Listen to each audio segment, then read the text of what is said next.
So in my computer I open Microsoft Word, and if I'm going to click here,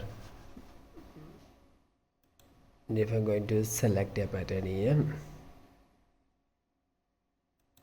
and now I'm going to simply type here 1 2 3, and if I want to change the numbering style, I select this, and after that I press here once again and if I want to go to the old style models, then you can see choose the number style here, and from there you can see proportional old style. If I want to go to proportional old style, then you can see that this is the proportional old style.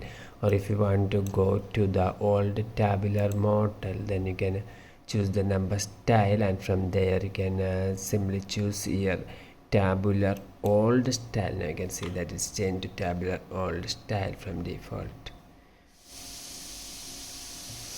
So of this video, I assume. For more videos, subscribe. Thank you.